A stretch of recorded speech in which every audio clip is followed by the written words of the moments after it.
The World Wrestling Federation. For over 50 years, the revolutionary force in sports entertainment. Woo! Yeah! The best there is, the best there was, and the best there ever will be. Money isn't everything. It's the only thing. And everyone has a price for the $1 Million Man. Shove that control into a nosedive, Hulk Hogan. Will you stop? All right, let's go over to Sean Mooney. And what you gonna do when Hulkamania destroy you? Ooh, yeah, that's right. I'm back. It is the Retro Roundtable presented by the Sunday Segue Wrestling Podcast, and it's your boy Kinny, Killa. I've been gone for a hot minute, but I'm back now, so don't you worry, heads.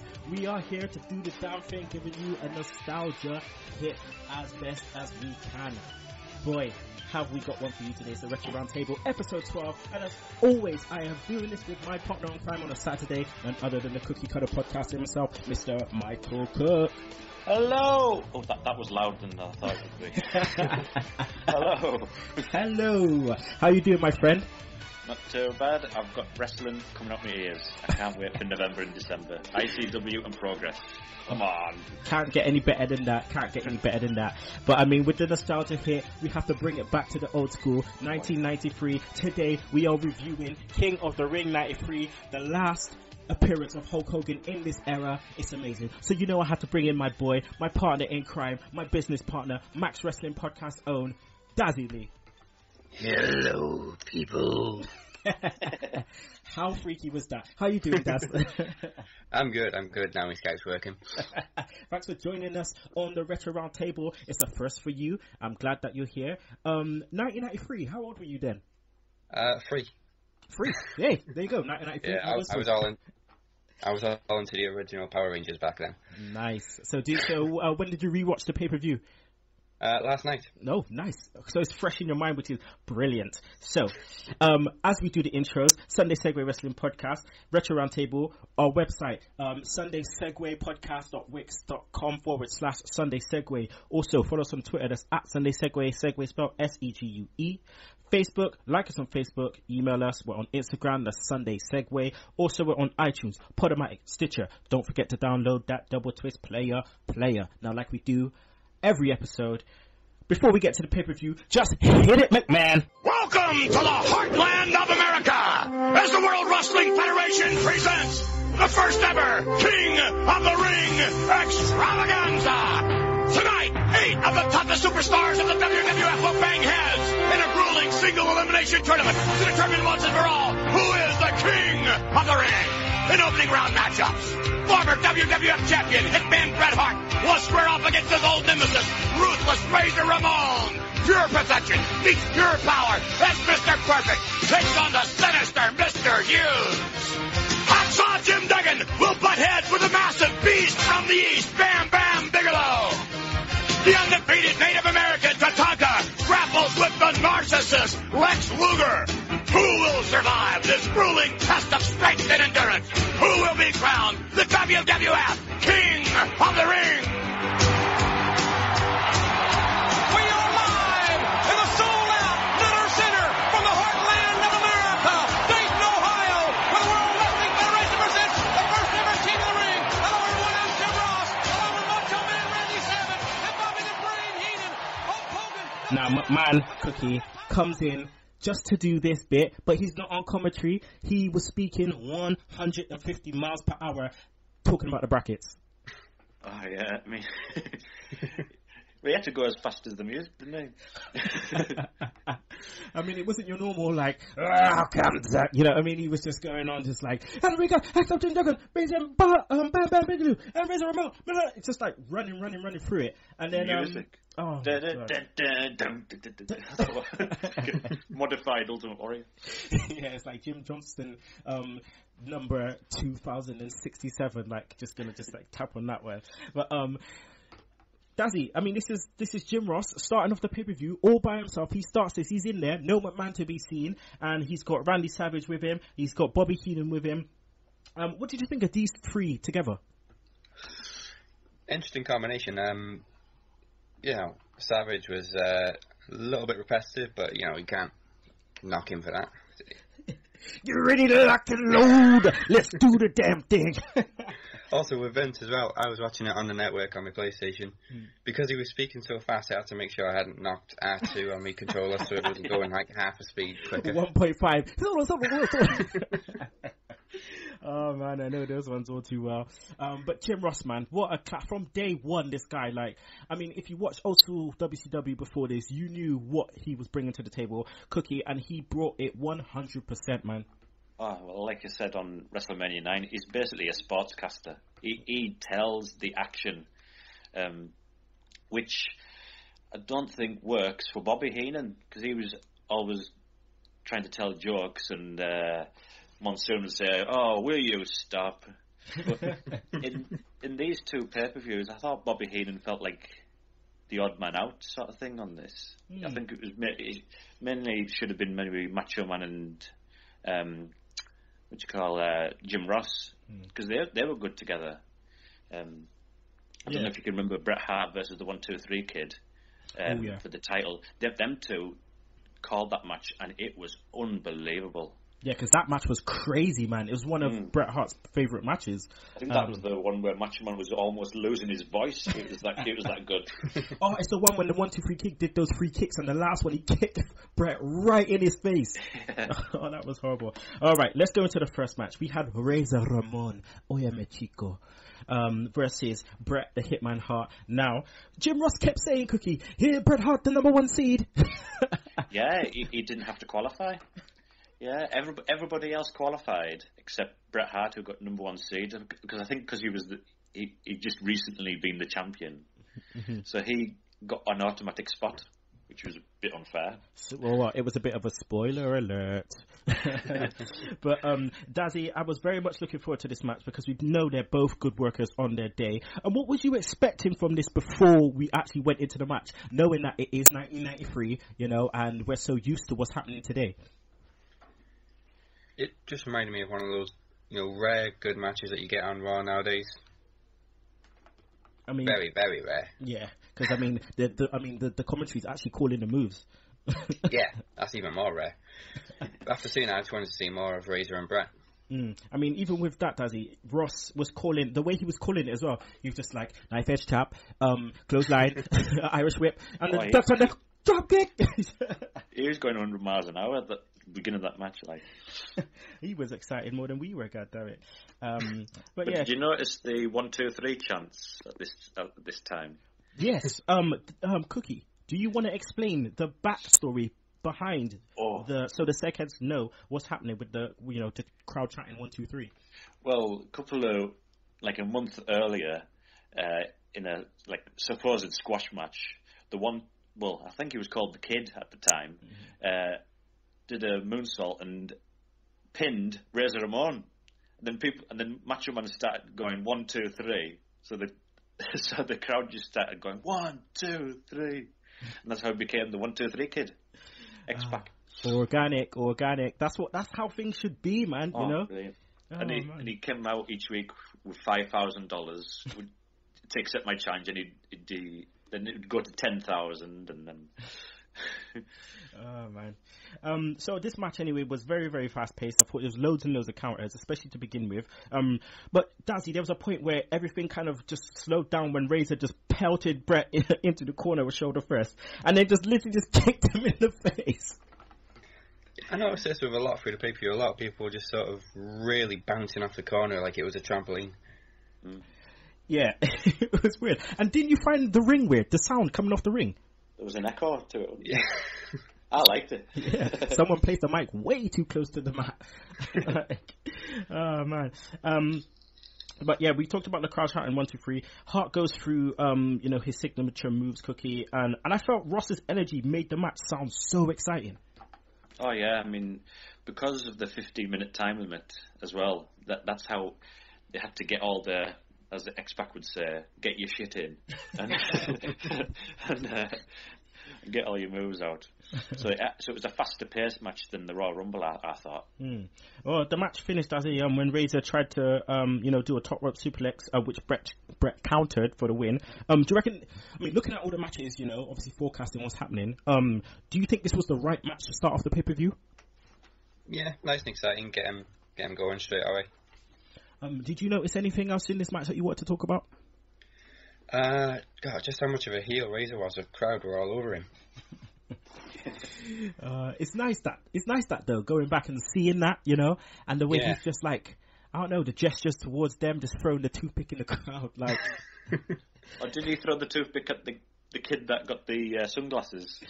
Wait, when did he know he did that at the Royal Rumble? Because remember, these two faced off at the Royal Rumble, and he just went over the ropes and just went to the kid. He's like, well, if you're going to do that, I'm basically just going to just throw the toothpick in your chops. Oh, man. All right, so the next match, Mr. Hughes. Yes, I say it again, Cookie. Mr. Hughes versus Mr. Perfect. Now, Cookie, let's talk about Mr. Hughes. What the hell does this guy keep doing to keep getting his stuff used by WWE on many different occasions? Wasn't he Chris Jericho's manager at one point with a glittery vest on? I'm sure coming up in the next pay-per-view, he is also the manager for HBK. Oh, possibly. Which is weird because we see the introduction of well, we'll get to that, but Mr. Hughes is all over the shop. And he was I think he just started a feud that previous weekend with The Undertaker. Him and Giant Gonzalez attacked The Undertaker and Paul Bearer with the urn, and they took off with the urn. Yeah, Dazzy, what was your thoughts on that? Did you get that on the network? Did they show you the what happened previously on Superstars? Yes. Yeah. So what was your thoughts to see the Undertaker just getting manhandled by these two guys, and then all of a sudden he was ass getting kicked by by Mr. Hughes with this urn? He got manhandled a lot back in the day, didn't he? The year after it was Yokozuna. We got Mr. Hughes fucking. It was just like Big E went back in time and dressed as IRS. The merge of Mike Rotunda and Big E Langston. That is amazing. Somebody. I know Dazzy's got the graphic skills, but I just want to see someone put that together. Big E, IRS, merge that, equals. Mr. Hughes. Segheads, please. Fan art, do that, please. Yeah, no Photoshop after this. Yeah, but Perfect came out. Heenan gets on him, Dazzy, straight away. Then Perfect throws the towel, right, and it lands perfectly, no pun intended, on Hughes' shoulder. I thought that was amazing. The look on Perfect's face, he just smiled like, I can't believe I hit that perfectly. I'm surprised he never chucked the chewing gum in his face like he normally does. But yeah, Perfect looked great. I don't know, Dazzy, I mean, if you knew, but before this, he went on a bit of a hiatus when he was obviously working with Ric Flair. And then, he broke for Ric Flair and come back. I thought he looked great. I don't know what you thought. Looked fantastic. Looked perfect. He seemed in better shape. It seemed as though he could take those bumps to his back now. Yeah, the singlet looked like it was just dropping off him. I was thinking, like, dude, you're in prime condition, but that's a little bit too much. Like, Hughes, man, like, Hughes was basically crap. Like, he was shit, basically. And Perfect made him look great by selling like crazy. I mean, Dazzy, I don't know if you felt like it was looking at, like, Dolph Ziggler while you was watching this match. Yeah, I'm with Hughes as well. I could see him, like, sort of selling moves a little bit too early or going for a hip toss too early. That hip toss that Mr. Perfect did, Hughes jumped before he connected the arm. It caught him in midair. Oh man. It's like he was still practicing with the trampoline. Okay, now again, this is a bit of a nostalgic thing that they're currently kind of maybe using a little bit today. But what did you think of the weird insert promo by Brett in the middle of the match? Yeah, I can see how they're sort of going to a throwback with that now with the app. But it's nice that they're all sort of in impromptu interviews and not pre-taped. Yeah, you can tell they're sweating and fucked from their match. Yeah. Brett stumbled a little bit, but he got through it in the end. Perfect won basically by DQ, just blatantly Cookie. Hughes just thought, you know what, for this, I'm just going to pick up the urn and just hit you in the face. Oh, yeah. No messing about here. Right in front of the ref. Just blatant, basically. I don't know if you guys felt this, but it just felt a bit weird with King of the Ring in general, because you've got all these guys, some top guys in there, some people are undefeated, and some people you don't want to lose. So it's just a weird dynamic where, someone has to lose, but you still have to kind of try and protect certain people. Yeah, and why protecting Mr. Hughes is crazy. I don't think he lasted that much longer after this. Mm-mm. I think him and Giant Gonzalez went away together. Yeah, I think they're just trying to probably sell his size. But yeah, Perfect could have easily just got like a little, just a little roll up on him and just take it down. It wouldn't have made any difference to the feud with the Taker. Hughes still busted up Taker with the urn. It doesn't, it would have been better if Perfect won and Hughes still picked up the urn and still hit him in his face after, Right, so next we're gonna go to this Yokozuna promo, alright? So I'm just gonna slicey. We are in the dressing room area of the challenger for the World Wrestling Federation title in the main event tonight. We are here with Yokozuna and his manager. And gentlemen, I must say, the last time that Yokozuna had occasion to get into the ring with Hulk Hogan, the results were disastrous. As a matter of fact, in that very controversial... Wait a minute! Let me tell you, in WrestleMania 9, my Yokozuna defeated you, Bret Hitman Hart. A hard 20-minute match plus. And you, Hulk Hogan, cheated. You cheated! You stole the belt for my Yokozuna. Come tonight, boys, son. As you look across the ring, you'll see a different Yokozuna. A bigger Yokozuna. A wiser Yokozuna. You're the Yokozuna. I'm Kinny. Hogan, American hero. You and America will go down! What's our name? Now, okay. Dazzy, did you understand anything Fuji was saying? I love Mr. Fuji. It's my Yokozuna. I was like, it's Yokozuna. I can't even say his name. Oh man, because I didn't really, and I like at certain bits he was just like, Hulk Hogan, you cheated. It's like, how did he cheat? You were the one carrying. You were the one carrying on like bloody Jack Tunney making matches out here. Like, my Yokozuna. It's Yokozuna, Fuji. Yokozuna. Like, and Cookie, how I still don't know how they managed to pull this off. The Japanese gimmick with a Samoan guy. Oh no. Clearly, he even shouts, not in this particular one, but previous, he actually says sumo as well. Samoa. But I think he was announced later on as coming from the Polynesian Islands as well. Oh, was it?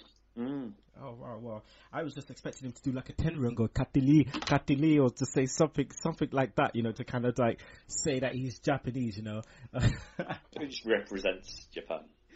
Oh, man. Through Fuji. Yeah, through Fuji. And then all you have to say is, Banzai no air! What's that? And you're Japanese. Like, if that was me, right, and I walked out there and just shouted out, Banzai no air! Like, Japanese people just look at me like, what are you doing? Sort yourself out, mate. Sort yourself out. Right, let's go into the next match. Bam Bam versus Hacksaw Jim Duggan. This was a bit of a slugfest, Cookie. Just punches and headbutts, pretty much. Yeah, basically, and it was just Bam Bam getting rid of another Hulk Hogan era wrestler because he beat Big Boss Man in Royal Rumble and he was gone. And I think this was Jim Duggan's last match as well. So. Yeah, after he got his ass handed to by Yokozuna. Oh yeah. Yeah. We talked about that last episode. The blood coming out of the mouth. I was fucking scared as hell. Oh, he was really injured, wasn't he? Yeah. But Dazzy, this was a bit of a quick match. After a few rest holds and Hacksaw, selling the ribs. Bam Bam, won with a diving headbutt. Then out of nowhere, here comes the Red Rooster interviewing Badass Billy Gunn, Bodacious Bart, the Dog-Faced Gremlin, and Big Papa Pump. What the hell? Yeah, what did you think when you saw this happening? I thought I was in Bizarro World. Yeah. What, Canada? I couldn't even remember Terry Taylor being a backstage commentator. I thought he was still wrestling at that time. But we wouldn't have because it was Coliseum Video exclusive. You see, did you get that on the network? The Amphicide Coliseum Video too. Oh, okay. Again, did you understand anything the Dogface Gremlin said, Dazzy? No, but I was surprised Scott Steiner held the promos together pretty well. Yeah, just about. I think. But I suppose Rick Steiner showed more enthusiasm wherever the others going. Just going, yeah, we'll go out there and we'll do the fans proud. No, act like Rick Steiner. Yeah, it was just the way he just kind of like stumbled through it. Like Rick Steiner's just like, yeah, we're gonna go out there and wait a minute, who, like literally that was it. Like, oh man, but Cookie man, this sounded country and southern as hell. Like.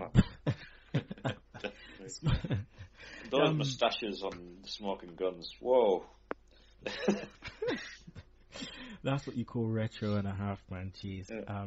Next we had two unbeaten superstars, Lex Luger versus Tatanka. Cookie, Mike Chioda, basically has to just start the match with putting the elbow pad on Luger because he just knocking suckers out. Oh yeah, steel plate in his forearm. Knock him back out. He's just knocking people out, man. It was the one, like when we talked about last episode, we knocked out Bret Hart. Talking about just nothing came of that. Nothing came of that. No, we didn't have a match or anything. No. Oh man. But Luger threw Tatanka out. Dazzy, and he just started posing in the ring. Oh. I lost count of how many times they referred to Luger as the narcissist. Yeah, okay, it's his nickname, but fucking hell. We couldn't stop talking about it last time. We were just like, the narcissist, the narcissist. I'm sure I heard Mean Gene, when he was with Mr. Perfect in this one, call him Lex Luger. Yeah. What is wrong with Lex Luger's name? Oh, it's Lex Luthor. This is everything. Like, they do it quite a bit. I'm just not even sure Lex Luger even knows his own name. Like, because he just all of a sudden just stopped calling himself the narcissist. Like, probably too much of a mouthful for him. But yeah, we nearly had botched pins, when Lex Luger nearly missed a 2 count on several occasions. And they were just like trying to back it up, they were just like, oh, wait, no, it's a 2 count. It was close. You're up in his ears. Lots of rest holds in this match as well. But Dazzy, I wanted to ask you, do you feel Luger was overrated? I've always kind of felt that, but he did okay in this, in the King of the Ring. Yeah, I thought he did okay in the career. But he did have that overrated feel about him. I mean, if you guys get a chance, definitely read his autobiography. It's amazing. It's really, really good going into, about his career and stuff, and pretty much kind of, yeah. I feel he should never have been a face. He was doing all right as the narcissist. But then, just a month later, he's a babyface American patriot. But what? He just knock and fork out with his steel plate. Oh man.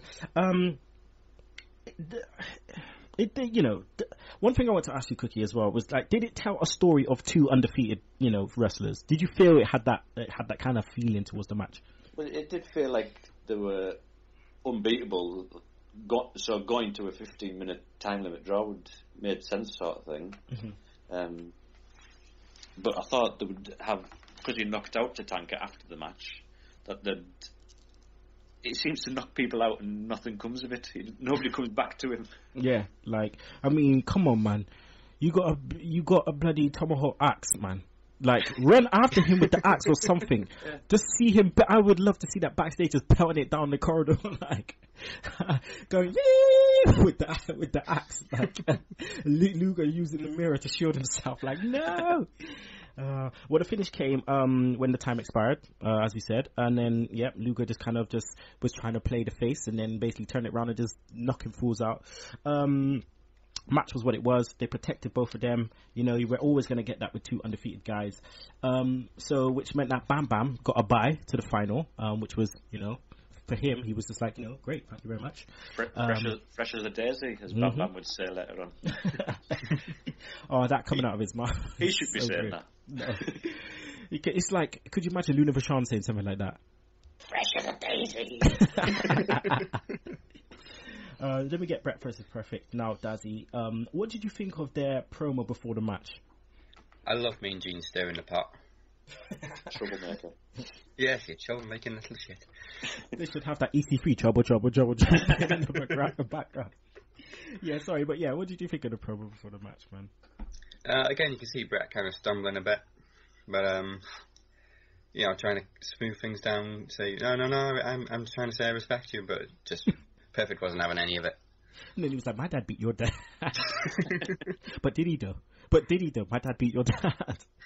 And then it was just Cookie. I did love the way that they kind of, they went back to SummerSlam. I liked that.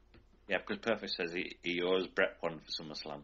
Mm-hmm. So yeah, I'm so glad they made this match though, because it would be a different match to SummerSlam, because they're both faces. Even though Perfect was searching a little bit in his heel back pocket for little things, because obviously one of them had to play that. But yeah, I mean, Cookie, just quick exchanges to start off with. Perfect chopping the hell out of Brett. Yeah, but I thought this. I'd say this would be better than the SummerSlam match, in my opinion, because Mr. Perfect wasn't. Well, he didn't seem as though he was in that much pain like he was in SummerSlam. So he was in top condition, and they had the match that they should have had at SummerSlam. Yeah, yeah. I mean, yeah, I know what you mean. He was severely injured, then, and then now he was back in good shape, and it looked like they were, to and fro a bit more, which was great, and he was channeling his inner Ric Flair with them chops. Right, now, I don't know if it was just me, but I felt like Savage was annoying me on commentary so much throughout the whole pay-per-view.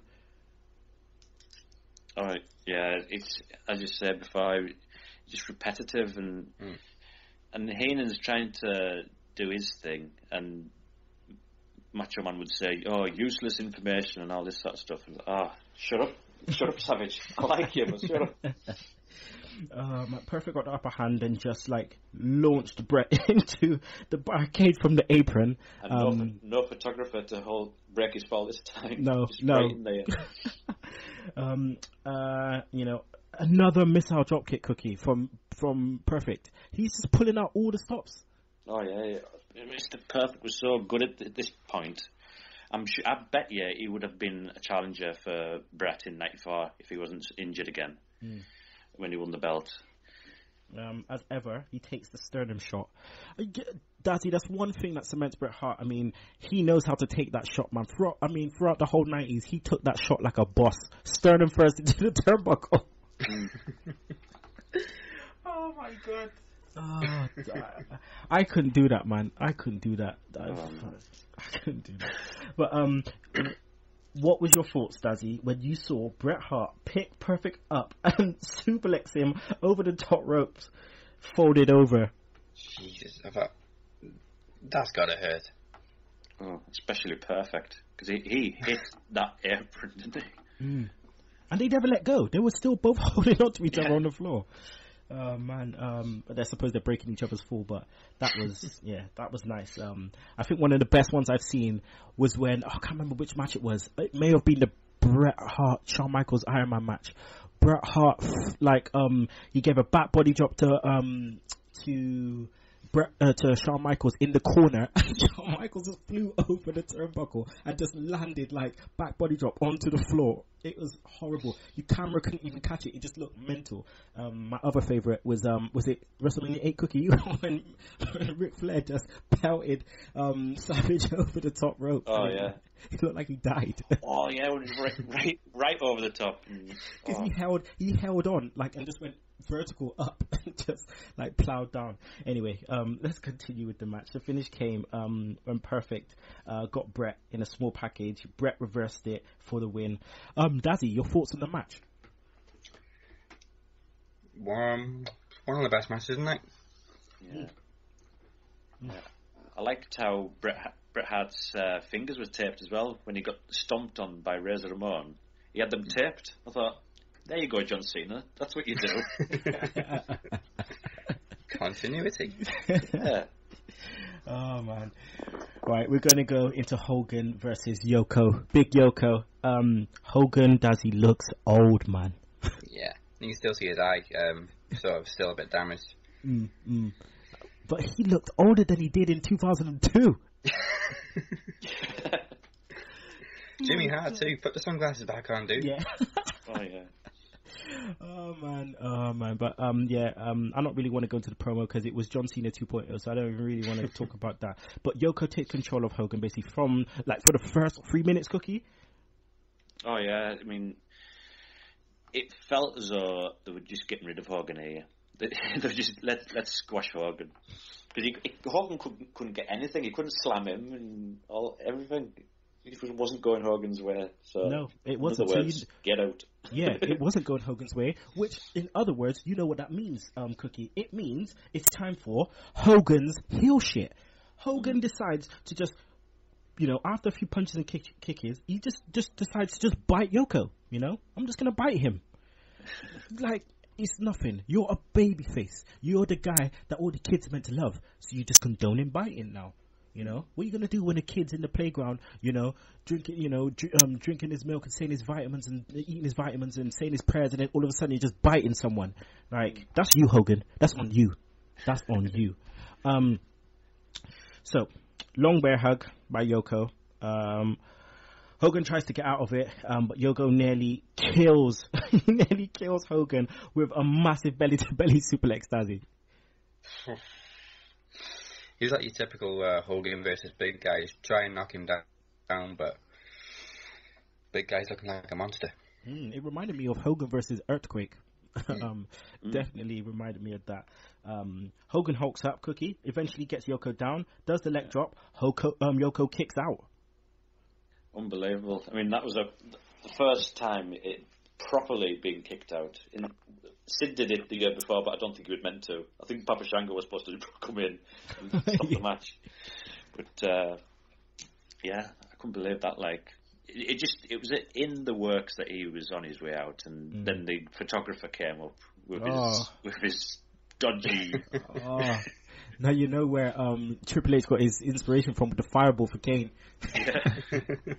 But Dazzy finish comes when Hogan goes to lift Yoko. A photographer is on the apron. Jimmy Hart tries to pull him down. You can't see that at first, but you only can see it when they do the replay. Jimmy Hart tried to grab him. The photographer kicks him away. Camera blows up in his face. Leg drop by Yoko. 1, 2, 3. New champy. Now, what did you think about this end sequence? Because obviously it pretty much buried Hogan, which was a good thing because he was on his way out. But yeah, what was your thoughts when you saw this? I mean, did they need to do the photographer thing? And probably didn't need to, but it was also a bit baffling because the commentators didn't really play on it. They just sort of sold it like a genuine mistake from the photographer. Yeah. And Savage was just going, "What the hell happened?" I can't believe it, man. He sounded as though he was happy at the same time, though, didn't he? Oh, come on. That's what you get. Elizabeth. So bye-bye, Hogan. Bye-bye. We'll see you. Won't see you until we pretty much hit WCW for a little bit. Yeah. And goodbye to that man in the front row dressed as Hulk Hogan. Oh. He looked heartbroken. He's cursed, that Hulk Hogan, because in Survivor Series 91 he was there in the front row against the Undertaker, and he lost. Yeah. Yeah, it wouldn't surprise me if he was there in Toronto Skydome too, WrestleMania 6. Yeah. But notice he was in the front row, and then before and after that match he was on to the side. It's like, what, are they trying to move all Hogan supporters in front of the camera so it doesn't look as though everyone's booing him? Did you hear any boos? Well, I think you could hear some cheers for Yoko, I thought. I thought, get this guy on. Brett should be the champ. This is Brett's show. Right. All right. Well, we're going to go to a bit of a break now. But then we'll be back with Money Inc., Head Shrinklers, Steiners, Smoking Guns, HBK versus Crush, Brett versus Bam Bam in the final, and pay-per-view rating, pay-per-view match of the night, MVP, and Cookie's Top 5. So don't you miss it. Dig it.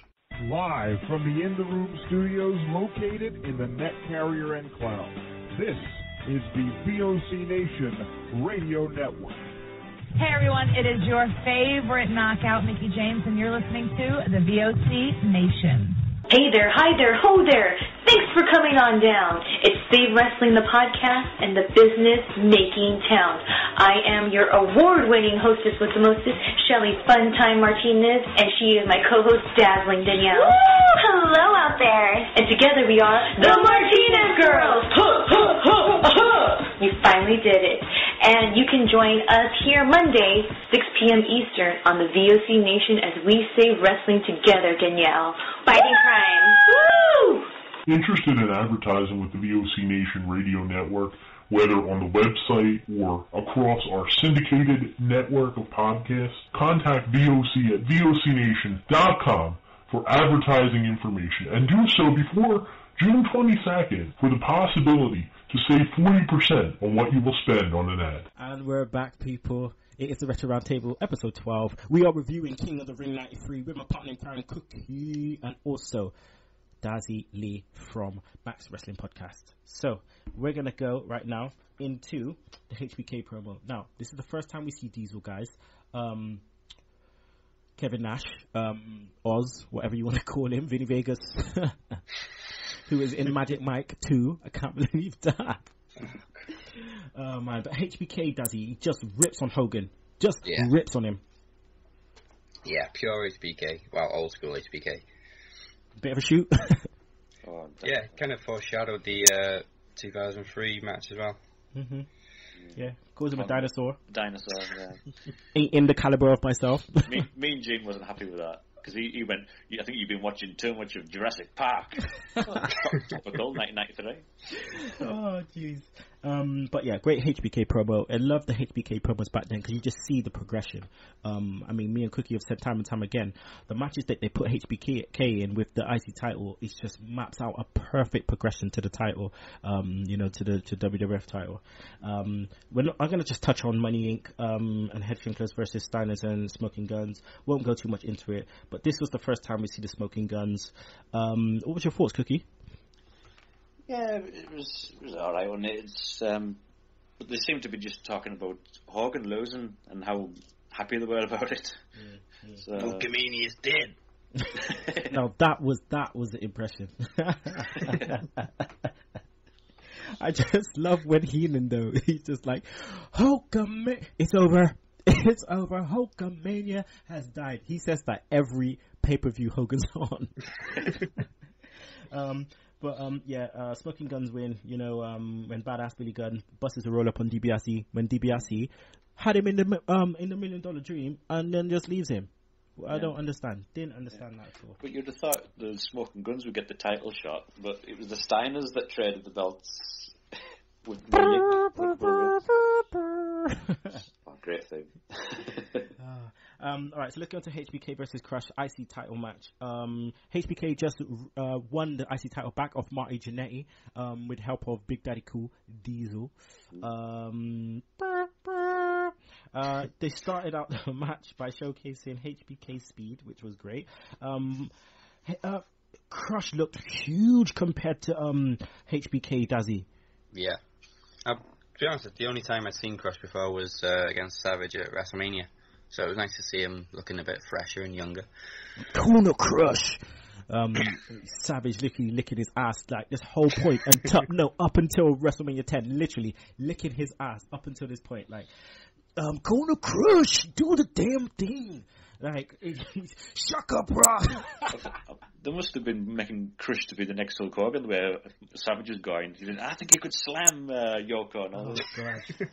Heenan line of the match.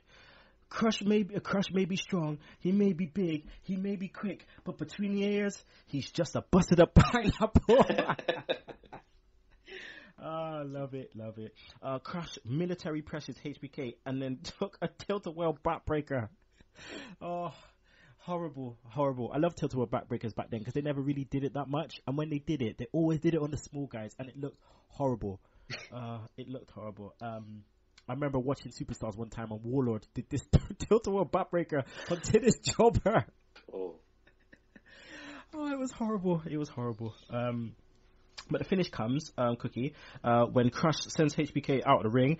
Out comes two doinks for the distraction finish. HBK Yep, HBK hits crushes Dome onto the turnbuckle, 1, 2, 3. And the thing is, which is weird, it wasn't even an exposed turnbuckle. So it was like I just didn't get the finish. It was a bit weak. Chris just seemed to. He hit him on the back of the head, then he'd headbutt the turnbuckle. So that's the second person that's done that. I think Jim Duggan went for his 3-point stance and ran, missed, then he headbutted the turnbuckle. I thought, stop jumping on the turnbuckle. Oh man, so yeah, HBK rides another day, rolling into SummerSlam 1993. So I'm just looking forward to the matches coming up. SummerSlam, I'll be your hero. And then obviously we got the Royal Rumble 94. Oh god, I love that pay-per-view. That's why I kicked you kicked your leg out of your leg. I'm gonna slicey that bad boy so much. I'm gonna kick your leg out of your leg. I'm gonna do that so much. But yeah, let's go into the main event. Bret Hart versus Bam Bam, final of King of the Ring 93 versus King of the Ring pay-per-view. So match started with both of them trading blows. Bam Bam basically just says F it and just presses Bret above his head and just throws him out of the ring. Oh man, I love press slams, especially when they do it to the main, the big talents, Cookie. Oh yeah, definitely. I mean, Bigelow was a good. I think he should have been in the main event wrestler as well. He was. I think Luna Vachon was his manager in this as well. I think. Yeah, where did that happen? Because she wasn't in the last paper we talked about. Nah, she just. Showed up with Shawn Michaels on Mania 9 and then just showed up. I don't think she actually had anybody at the time. So this is the thing, like, were they together on Superstars beforehand? I don't have a clue. Was this the first time she just showed up and then became the main squeeze? I think she just showed up because she had a feud with Sensational Sherry, but that was scrapped because Sherry left to WCW. Yep, Sister Sherry. Yeah. And then all of a sudden she just comes out in that weird cape and hits Bret with the chair. I tell you what, talking about Sister Sherry, right? I'm reading Booker T's autobiography at the moment. Just read the first one. Absolutely amazing. From Prison to Promise. No wrestling in there at all until the end, which is perfect because you learn this guy went through some hard shit. But the next one is all about wrestling, basically, when he just joined WCW with his brother.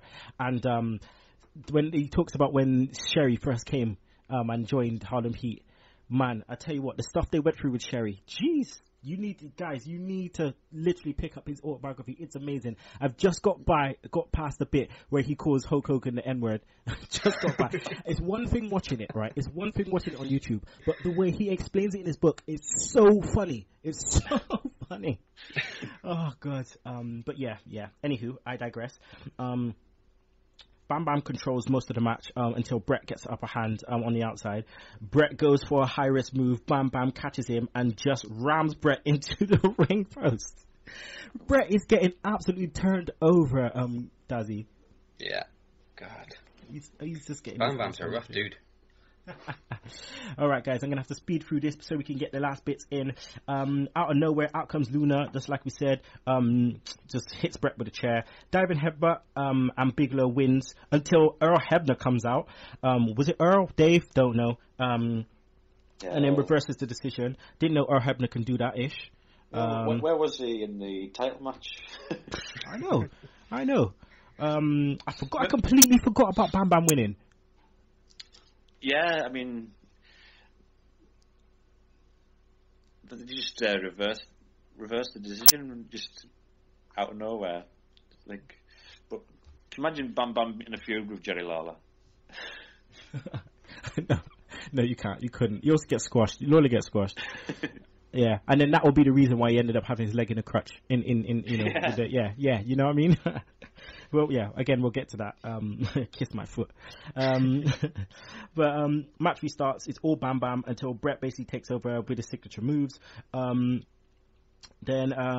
Bret can't get the sharpshooter on him. Just goes for a victory roll. 1, 2, 3. Loved it. What a match. Dazzy, your thoughts. And also your thoughts on the aftermath with Lawler.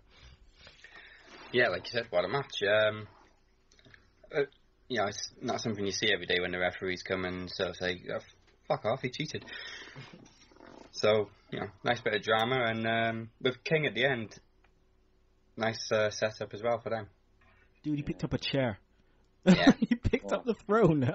he threw that on him, and I think Brett was pissed at that, because I think he gave him a receipt in SummerSlam with those punches and the sharpshooter that lasted forever. Oh man, I swear down, like I could understand if he got the scepter and did a Macho Man Randy Savage on Ultimate Warrior and just clotted him in his head, but instead he picked up the throne and just chucked it on him. Oh man, that was a lot. Yeah, that was the end of the pay-per-view. Okay, so can I get your pay-per-view rating, please, Dazzy? So out of 10, yeah. Yep. 6.9. Okay, 6.9. Any reason? Nice bit of nostalgia. There's a few really good matches, and can't knock the corny characters. Mm-hmm. Cookie.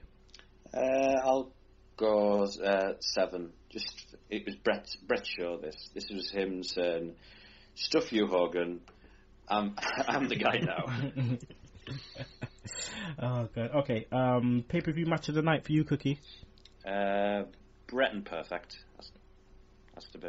Okay. What about you, Daz? Yeah, Brett and Perfect. And then Dazzy, who was your pay-per-view MVP?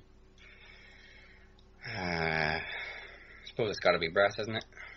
Brett. Okay, Cookie. Yeah, I could agree with that. Brett's show.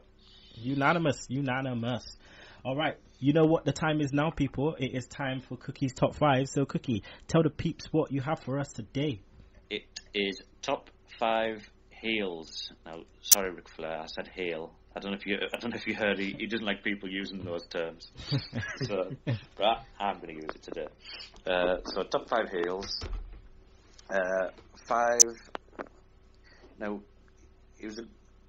I'm going to go for Doink, because he just was the best. He showed an evil side that was perfect. Like number 4, Crush. Way.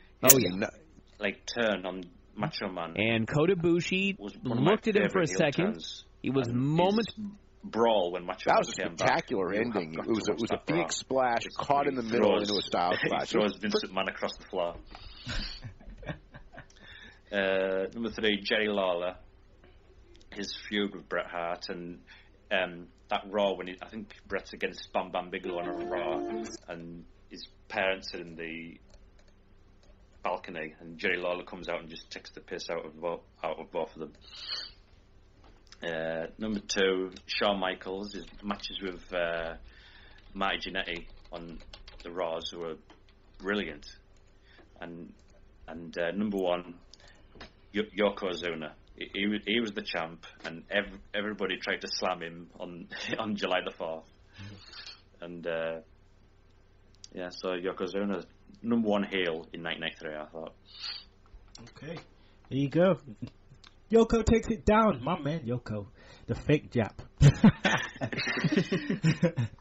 All right, people, that's the end of the show. It's good to be back. Oh man, I can't do it without, obviously, the Cookie Cutter podcaster himself.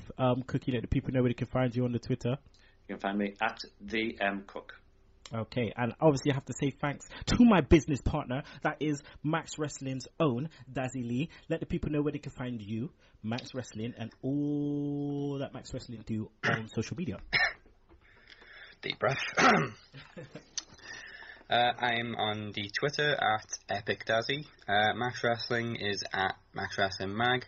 We're on Facebook, Instagram, and at Max Wrestling Mag as well. The website is maxwrestling.wix.com/maxwrestling. New episode of the podcast out tomorrow, and a new issue's out this Monday, featuring an interview with Brian Cage by your good self. Yay! Oh man, I love that interview. Love it. Okay, so there you go. There you have it. Next episode, will be obviously episode 13, and it will be SummerSlam 1993. Oh my God, you're gonna be in for a treat, in for a banger. The ballads are gonna be out. Cookie. Lex Express. Here we go. God, here we go. We're gonna have to do a lot of backstory to see where he came from, the narcissist to Lex Express. But we'll do the damn thing. Not sure who the guest is gonna be yet, but be sure it will be a fun one.